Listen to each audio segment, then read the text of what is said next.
Hello നമസ്കാരം. താരാസണ്ടർ കിച്ചണിലേക്ക് എല്ലാവർക്കും സ്വാഗതം. നമുക്കിന്ന് തേങ്ങ അരച്ച് ചേർക്കാതെ ഒരു മത്തങ്ങയും പയർ എരിശ്ശേരി കറി വെച്ച് നോക്കിയാലോ. അപ്പോൾ ഇതിൽ ഞാൻ തേങ്ങ അരച്ചൊന്നും ചേർത്തിട്ടില്ല. തേങ്ങ കുറച്ച് വറുത്ത് മാത്രമേ ചേർക്കണുള്ളൂ. അപ്പോൾ തേങ്ങ അരച്ച് ചേർക്കാതെ നമുക്ക് എരിശ്ശേരി നന്നായിട്ടുണ്ടാക്കാം. അപ്പം നമ്മൾ എടുക്കുന്ന സാധനങ്ങളൊക്കെ ഇപ്പം മത്തങ്ങ എടുക്കുമ്പോൾ നല്ല മൂത്ത വിളഞ്ഞ മത്തങ്ങയാണെങ്കിൽ നല്ല അടിപൊളി ടേസ്റ്റ് ആയിരിക്കും. പിന്നെ നല്ലോണം പയറൊക്കെ വെന്ത് നന്നായിട്ട് മിക്സ് ആവണം. പിന്നെ നമ്മൾ തേങ്ങ വറുത്ത് ആണ് ഇതിൽ ചേർത്തിടുന്നത്, തേങ്ങ അരച്ച് ചേർക്കണില്ല. അപ്പോൾ അതിനുള്ള ഇൻഗ്രീഡിയൻസ് എന്തൊക്കെയാണെന്ന് നോക്കാം. പിന്നെ ഞാനൊരു ഏത്തക്കായ ഇതിലൊക്കെ ചേർക്കുന്നുണ്ട്. അപ്പോൾ മത്തങ്ങ നല്ല മൂത്ത് വിളഞ്ഞ മത്തങ്ങയാണ്. അപ്പോൾ അങ്ങനത്തെ ആകുമ്പോഴാണ് നമുക്ക് ഈ കറിക്ക് ടേസ്റ്റ് ഉണ്ടാവണത്. തേങ്ങ അരച്ച് ചേർത്തില്ലെങ്കിലും കറിക്ക് നല്ല ടേസ്റ്റ് ഉണ്ടാവണമെങ്കിൽ നല്ല മത്തങ്ങ ഇരിക്കണം. അപ്പോൾ ഇത് നമ്മൾ ഇത് കട്ട് ചെയ്യുമ്പോൾ തന്നെ ഞാൻ 2 കഷ്ണം എടുത്ത് കഴിച്ചു നോക്കി, നല്ല ടേസ്റ്റ് ഉണ്ടായിരുന്നു.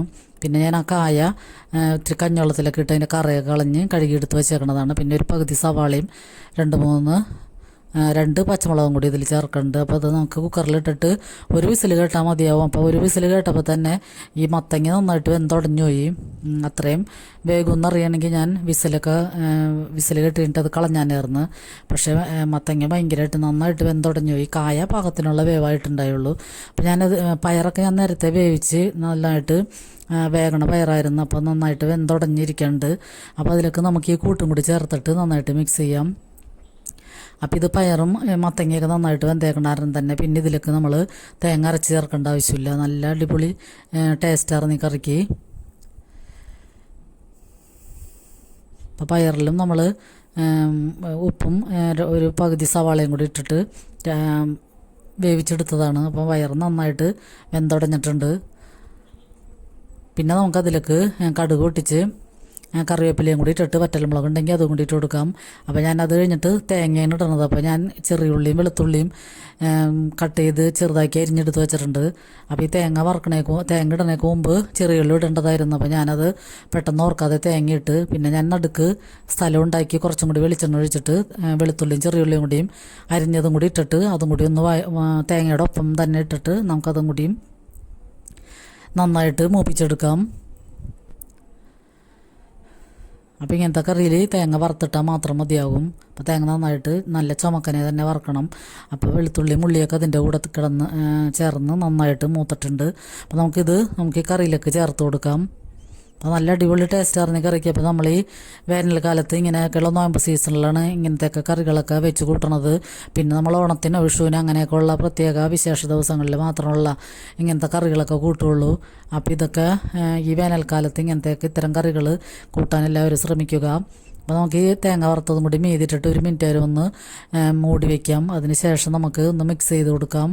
നന്നായിട്ട് വെന്തുടഞ്ഞ കറി നല്ല അടിപൊളി ടേസ്റ്റായിരുന്നു. ഇങ്ങനത്തെ കറി വയ്ക്കുമ്പോൾ മത്തങ്ങ ഞാൻ നേരത്തെ പറഞ്ഞ പോലെ മത്തങ്ങ നന്നായിട്ട് മൂത്ത നല്ല കളറുള്ള നല്ല മത്തങ്ങ ഇടണം. എന്നാലാണ് ഈ കറിക്ക് നല്ല ടേസ്റ്റ് ഉണ്ടാവണത്. അപ്പം നമുക്ക് ഇന്നത്തെ ലഞ്ചിന് ഇതാണ് മെയിൻ കറി, മത്തങ്ങയും പയറും. അപ്പോൾ അതൊക്കെ നന്നായിട്ട് മിക്സ് ചെയ്തെടുക്കാം. അപ്പോൾ തേങ്ങ വറുത്തതും കൂടി ചേർത്തപ്പോൾ തന്നെ നല്ല ടേസ്റ്റായിരുന്നു. പിന്നെ നമുക്ക് ഇതിൻ്റെ ഒപ്പം തന്നെ കൂട്ടാൻ ഒരു മാങ്ങ ചമ്മന്തി കൂടി ഞാൻ ഉണ്ടാക്കുന്നുണ്ട്. അപ്പം നേരത്തെ നമ്മൾ വെറുതെ അരിഞ്ഞ് ഉപ്പിലിട്ടായിരുന്നു. അധികം പുളിയില്ലാത്ത മാങ്ങയാണ്, ചെറിയൊരു പുളിയുണ്ട്. ആ മാങ്ങ അരിഞ്ഞുപ്പിലിട്ടത് കുറച്ചെടുത്തിട്ട് അതും 3-4 പച്ചമുളകും പിന്നെ 2-3 കഷ്ണം ചെറിയുള്ളിയും പിന്നെ 2-3 പുതിനയിലയും കൂടി കൂട്ടിയാണ് ഞാൻ ചമ്മന്തി അരക്കണത്.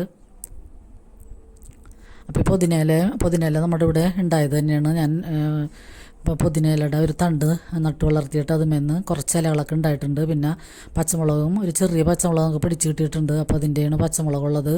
അപ്പോൾ ഈ മാങ്ങയും പച്ചമുളകും പുതിനയിലയും ഉള്ളിയൊക്കെ കൂടി നമുക്ക് മിക്സിയിലിട്ട് അടിച്ചെടുക്കാം. അപ്പോൾ ഉപ്പ് ചേർക്കണില്ല. ഉപ്പ് അരച്ചതിന് ശേഷം ഉപ്പ് ഉണ്ടാകുന്ന നോക്കിയിട്ട് ചേർത്താൽ മതി. അപ്പോൾ കുറച്ചും കൂടി ഉപ്പ് ഞാൻ ചേർത്ത് കൊടുത്തിട്ടുണ്ട്. പിന്നെ 1 ടീസ്പൂൺ വെളിച്ചെണ്ണയും കൂടി ചേർത്ത് കൊടുത്തിട്ട് നന്നായിട്ട് മിക്സ് ചെയ്യാം. അപ്പം നല്ല അടിപൊളി ചമ്മന്തിയാണിത്, കൂടുതൽ പുളിയൊന്നുമില്ല. അപ്പോൾ നമുക്ക് ഇതും പപ്പടവും കൂടി കൂട്ടിയാണ് ഇന്നത്തെ മത്തങ്ങക്കറിയും ചമ്മന്തിയും പപ്പടവുമാണ് ഇന്നത്തെ ലഞ്ചിന് നമ്മുടെ റെസിപ്പീസ്.